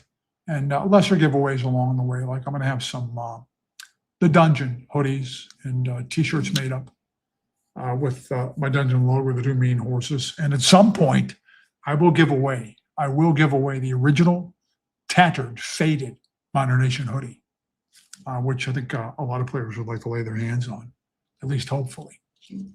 So we're going to have some cool giveaways in the future here in the Dungeon. I promise that. And I always do what I say I'm going to do. I just never do it when I say I'm going to do it. Does that make any sense? Priority Lane is well received here, 2-1. Competitive efforts on the ticket his last couple of starts, but in lower spots than this. That was a 4 life last time. Stormy Hollow got a good inside trip there and loves the mountain main, I'll tell you that. And his buyer was pretty good to beat Priority Lane the time before. Hello Jello, who outdoed Priority Lane, is a lesser horse than these for sure. The claiming price fee speaks that the $7,500 claiming price, a condition on it to boot. But I don't think 6 Furlongs Dueling for the Lead is really Priority Lane's best game. I don't think that's the case at all. A little bit surprised that he has relieved Hero's Man of Favoritism here. And a really tough read is number 4, Dropkick Murphy, who's 5-1 off his 2025 form. Look out, he'd be lights out in here. Some of the horses that he beat and some of the speed that he displayed there, and some of the horses he was right behind, like Trigger Point and Out of Sense, when Out of Sense was still out of sense. To the tune of an 81 buyer. He's got bona fide 4.5 furlong acceleration. He returned in that open allowance, and Kosher Cowboy's a legend. Not only a horse that always wins open allowance at Mountaineer, but a horse who might be the fastest. I think he's the fastest I've ever seen for the first 4 furlongs to have been regularly campaigned at Mountaineer and Old Waterford. They go back a long way with this facility. But what an ugly line on him. And I'm not sure this is really unnecessarily Jeff Fletcher's MO to give a horse, straight up give a horse a race, and then point for something like this on the class drop next time out with a Dropkick Murphy. So nothing this horse does, good or bad, would necessarily surprise me here. The horses I'm looking at are the horses that could muster a passing gear, that should muster passing gears in here. Number 6, Priority Lane, who is no bargain at 2-1, but arguably the likeliest winner in here. And Unraptured, who I think is ignored a little bit at 8-1 here. He doesn't class up at Maine. I love his style for this. I just love his style for this particular race. So I'm pretty sure he's getting a piece of this. And he's going to be closing like a bat out of, my dad used to say, a bat out of hell. But from how far back and how late, I think would be the operative questions there. Hero's Man, the 10-year-old West Virginia bred, is as low as 2-1.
So if you took it on faith that was a design prep for Dropkick Murphy and that open allowance win just overmatched to the legendary Quickster, Kosher Cowboy, then you connected it 6-1 on Dropkick Murphy, who was the best horse in the race last year. No question about it. I don't think that was vintage Dropkick, though. I think he just wanted to be second to Heroes Man when they turned for home there because that 10-year-old West Virginia bred was in deep water outside the cushy state restricted ranks. Dropkick Murphy able to eke it out there at 6-1 as none of the kickers showed up. A little bit surprised nobody was flying from the back of the pack there. Inferior horses or not. Boy, did that set up for somebody to close because it took them like 14 seconds for the final 220. So it was like a hanging curveball in baseball. They were just laying it out there for somebody. And by the way, what's the Pirates score tonight? Because I'm going to keep an eye on them because of my bet on the season for them to win at least 79 games. I haven't been able to catch the score. Anybody have it out there? Jeff Fletcher, good horseman, pretty sharp guy, a man alive, though he's so proud of his own achievements. You can bet on one thing. When Jeff Fletcher wins a race, you're going to see Jeff Fletcher. I could count on him coming into the studio, and he's really subtle about it. He's a gentleman, but he'll make some small talk and then say, geez, wondered why you didn't love my horse. I loved him, and I respect him. He's a good horseman and a friend of mine, but when Jeff Fletcher loses, you're not going to see Jeff Fletcher. As a matter of fact, in my morning job as assistant racing secretary, the one thing I could be sure of in the morning in the office was we were going to get 8 trainers at the window the next morning to take a bow. And those would be the 8 trainers that won a race the night before. Now, that's how it is, though. People, one reason that they do this and get involved in the business is they like accolades. They like the spotlight, and they like some credit. You get some second-tier jockeys, third-tier jockeys, when they do happen to win a race, maybe middle of the card, you wouldn't believe a guy could get showered that quickly and get upstairs to be seen on the floor after they win one. How they manage to do that, to get out of their jock silks, get a shower, and get their civvies on, and get up on the grandstand floor to take a bow, just mystifies me how a human being could pull that off. It's almost like Houdini, like a work of magic. But one reason they get in the business, jockeys, trainers, owners, they want notice. They want recognition. Human nature, right? I used to have trainers come to me after I would pick their horse and the horse won. And they were so intent on, in their mind, they wanted to outfox me so badly. They would just fabricate my selections and say, geez, I saw where you didn't pick me. Yeah, I did pick you. Oh, no, you didn't. No, you didn't. Because that was like the final victory for a lot of horsemen to outfox and outsmart Mr. Know-It-All in the simulcast studio.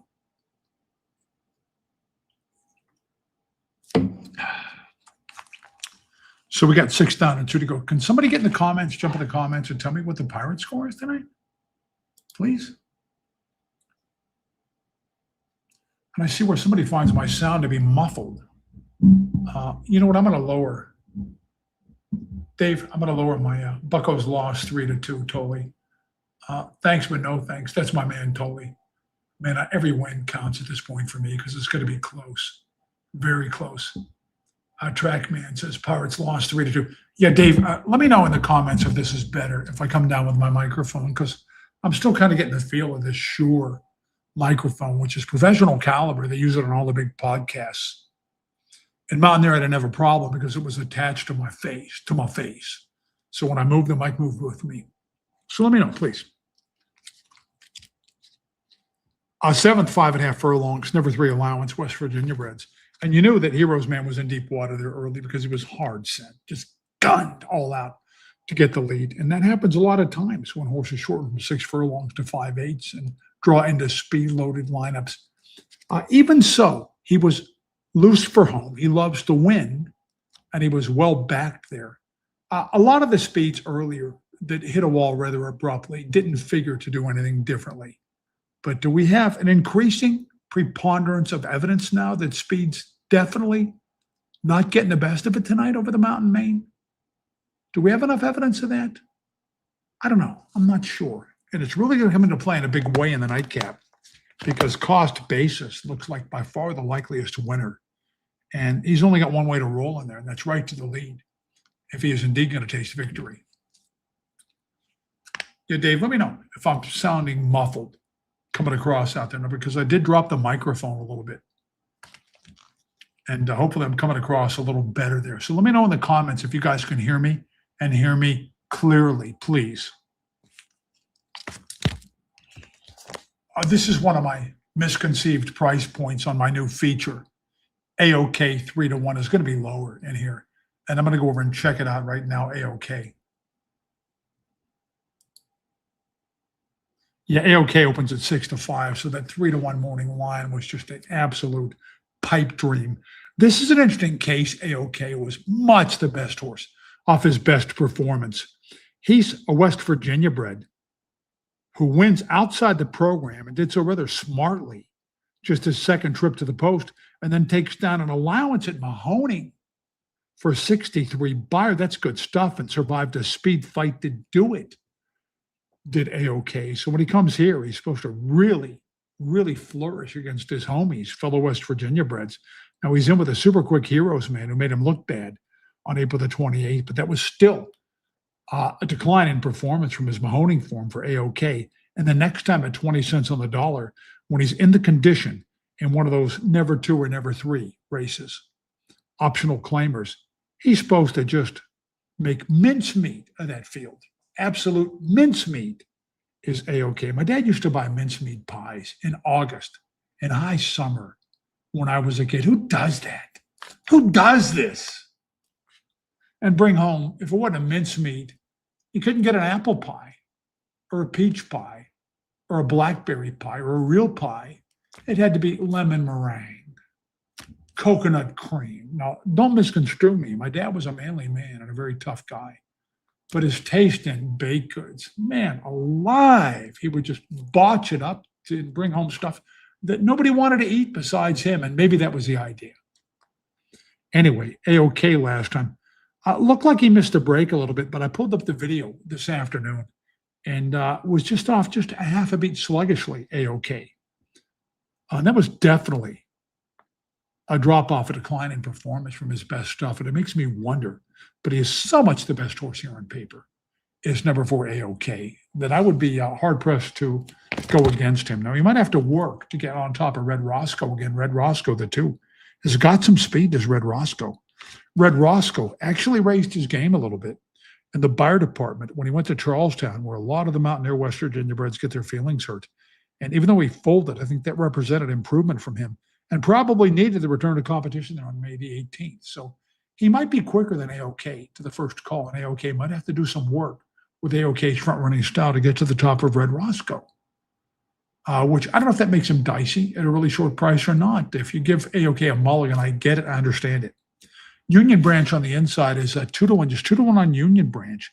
And Union Branch, who had been strictly a front runner for his previous pair of wins, showed an ability to come from a bit behind, and the horse that beat him had won, I think, 2 in a row, including an allowance at Charlestown, a big favorite out of the Farrier barn. I will say this, though, and this might cool your jets a little bit on Union Branch. That track was seriously pro-rail. He had all the best of it with that ground-saving voyage on June the 2nd. Back in a minute.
So about three of my good friends in the comment section informed me that they're hearing me just fine.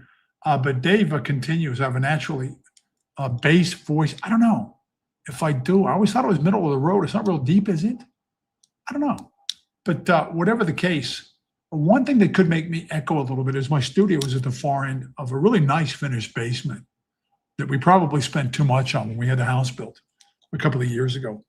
And it's like 55 feet long, and I've got a bar, beautiful bar with bar stools and all kinds of accoutrements. And I've got a television section with recliners. And I'm at the far end here with my studio that I had professionals come in and set up for me from the 9, WTOV 9, which is the biggest affiliate, NBC affiliate in the greater Ohio Valley. And I'm at the far end of my finished basement. And I kind of wonder if my voice echoes a little bit in my cavernous finished basement. Sometime I'll flip the camera around and show you guys my basement and kind of give you a tour of the house as best I can. The periodic echo, says George. I got to do something about that echo. I wonder if I should get a partition that maybe cuts off part of the basement. You guys think that would help? If A-OK is not okay, and maybe has to work too hard to go after Red Roscoe, could be a good setup for Union Branch, but it's against my religion to back or endorse horses that gave bias-aided efforts, as Union Branch did last time. I would say that if you're looking for long shots here to shoot against A-OK, what about Team Charlestown on the outside, Tups to Take? Tups to Take was second here, but second to a bad horse, YY Winchell. And the lowest his odds have been, that's the occasion that he won, and not impressively, in charge of soft splits at Charlestown. So it's not so much that he can pass horses, as that he needs a soft pace to get the lead in his own right, Tups to Take. Did he improve next time, though, on the jump to 3 lifers at 36-1?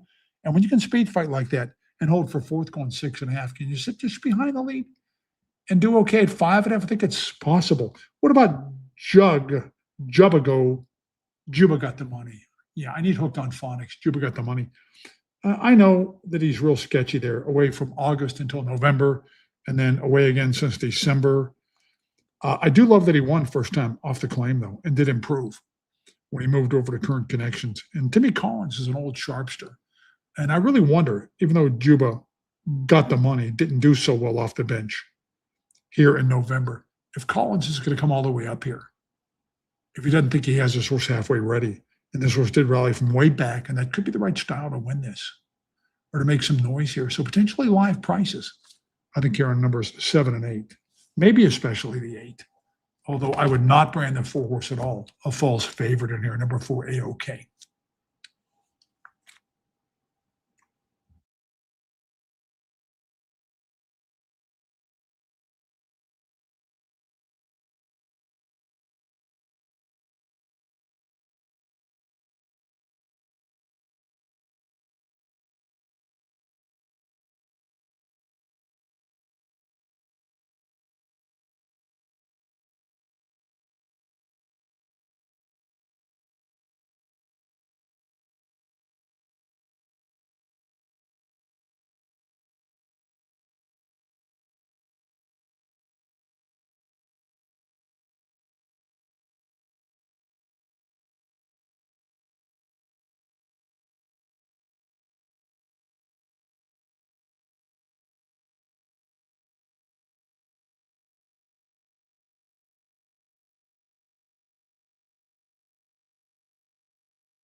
I can't believe what that horse paid.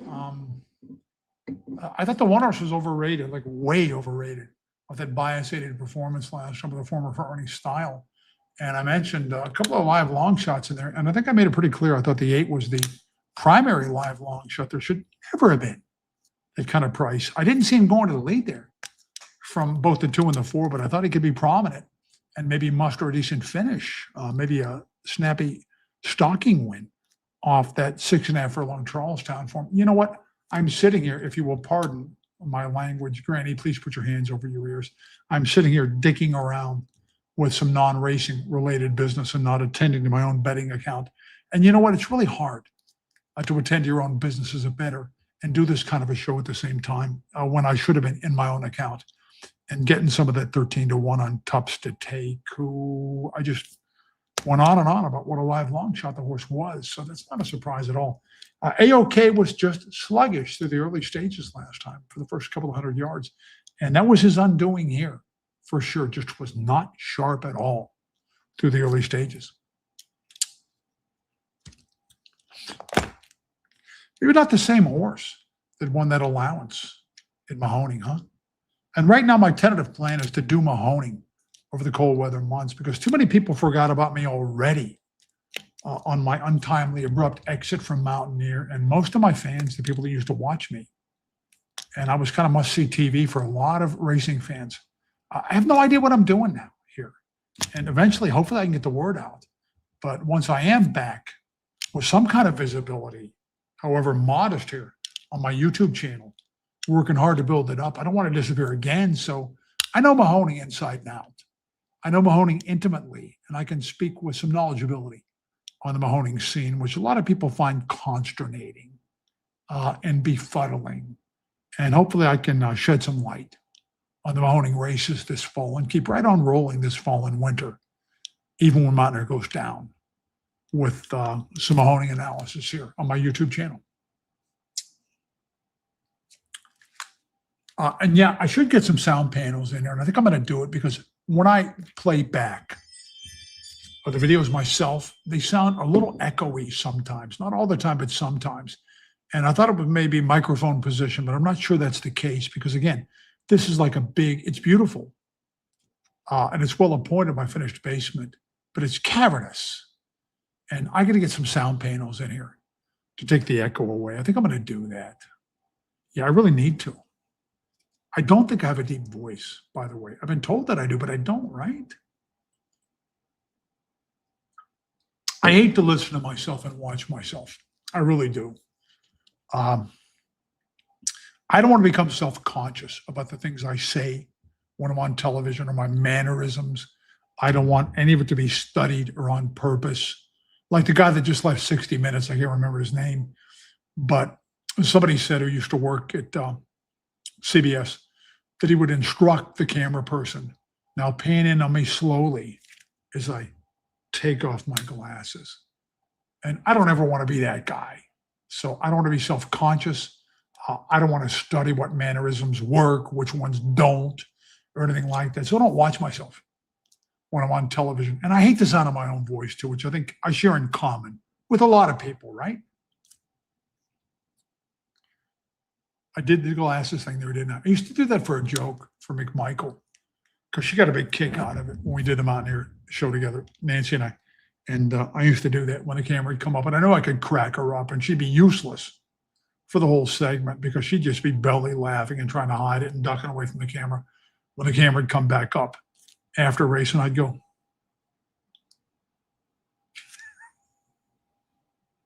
Anyways, onward and upward, huh, guys? And I know I promised you guys more Tales of the Road, Tales of the Greyhound Bus. And I'm going to do them, even maybe a couple that might be taboo and not politically correct.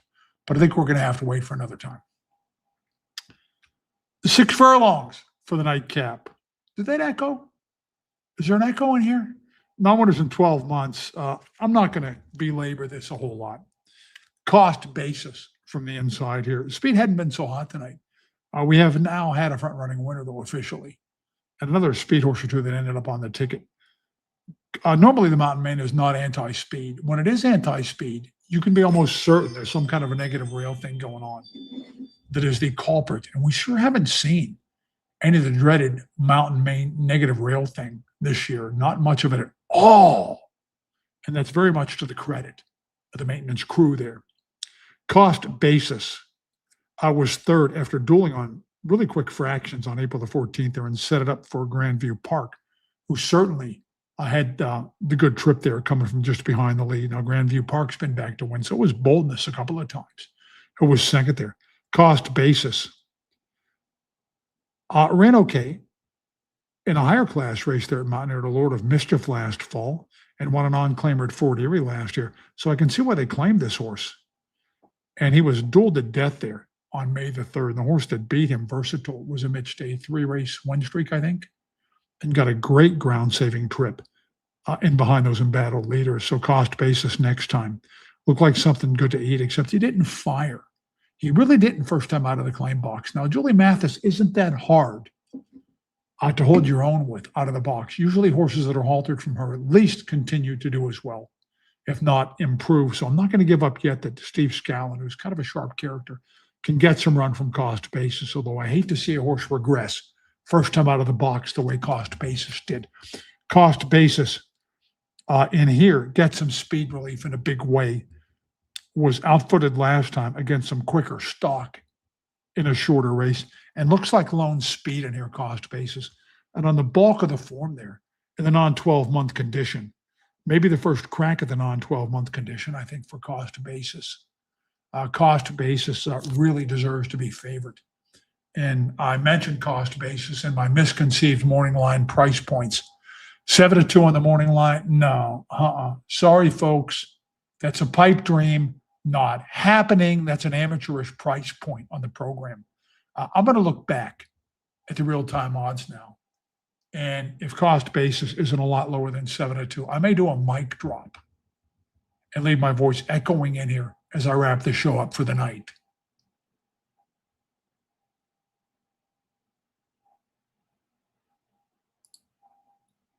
Yeah, 2-1 on cost basis, and definitely is going to go lower. Julie's Ferrari is a very generic horse that has to have a plan that's perfectly aligned to win. And that's not a good horse that beat Julie's Ferrari last time. That's not a good horse that finished third. Poor Gary Welsh, who's not a bad horseman, just keeps pounding and campaigning the same lousy stock year after year after year. If anybody deserves a Klein, it's Gary, but he doesn't seem to have them, so he keeps trotting out the likes of Julie's Ferrari year after year after year.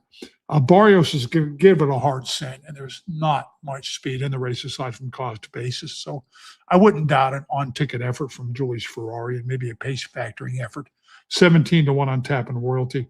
My simple assessment there, I don't think. Didn't Bill McDonald win a race earlier tonight?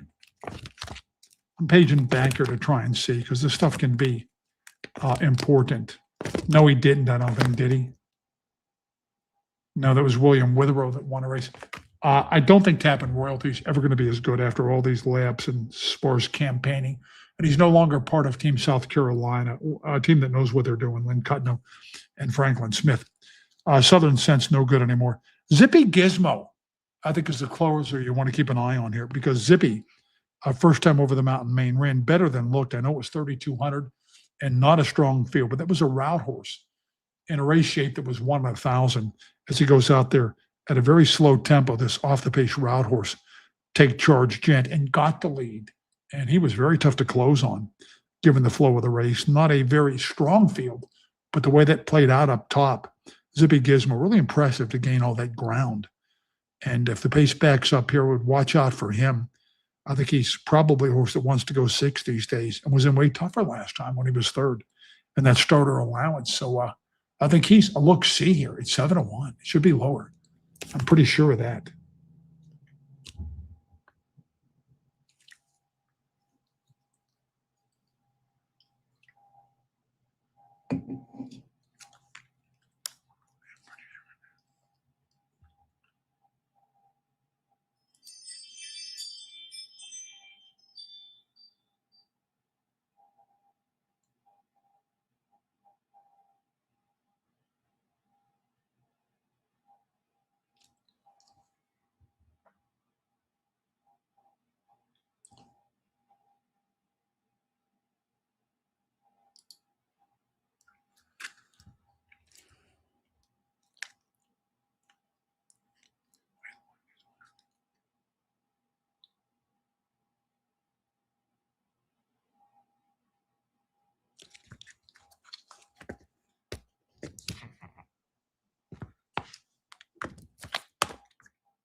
Number 9, Jazz with Dennis, 3-1 there. Jazz with Dennis, if you throw out the non-claimer there, when protected on November the 9th, has won 1, 2, 3, 4, 5, 6 in a row. The problem is he hadn't been out since 2024, and he was claimed there. And boy, they waited too long to halter Jazz with Dennis.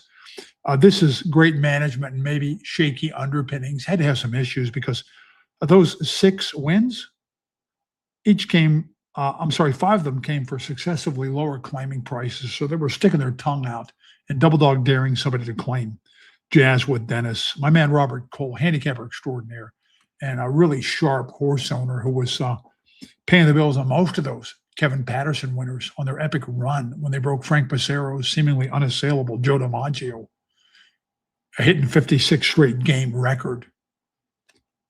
Really sharp guy. And he makes 50% trainers. He didn't hire 50% trainers. He makes 50% trainers, is Robert Cole. And it looks like he caught them with Jazz with Dennis, who's a front-running route horse and who's been away forever. And 7-2 on Jazz with Dennis. I would prefer to fade him, to be honest.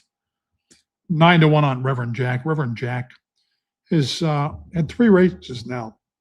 The thing is, he lost to Alone Speed on May the 25th. But I would also mention, although he's a 4-time winner, is a West Virginia bred that was in ever 2 condition. And not stiff competition. It was a Lone Speed winner that beat him. So back in with West Virginia breds, he didn't really run much there. Len Cutnow's a pretty sharp guy, not a good guy to claim from necessarily. So I'm not sure he's a real likely winner here. But the likeliest winner, I think, is cost basis. I think that's pretty obvious. And the price is going to reflect that more and more, I think. The 7-2 morning line on him was never going to happen. I don't think you're going to get the 8-5 you're currently looking at either. I could be mistaken. I would be surprised if the 7 or Zippy Gizmo, who I think is really live here, were not part of the ticket. And I could see him high on the ticket too. Number 7, Zippy Gizmo. Anyways, all the best here in the last. I really dig this. I really enjoy it. I am back to stay, God and my health willing. Going to do something about this echo, though, because I do suspect there might be an echo in here. A lot of plans for this show, and it's been well received so far. I think I can make a go of it, and much appreciate you guys tuning in. And again, I hate to sound like a broken record, but you guys aren't just viewers. You guys are my friends. And man, do I ever mean that. And so before I get out of here for the night, I want to remind you I'll be back 15 minutes to post on Sunday. And how about I do the glass takeoff thing in real dramatic fashion before I say goodbye? Mark Patterson, out.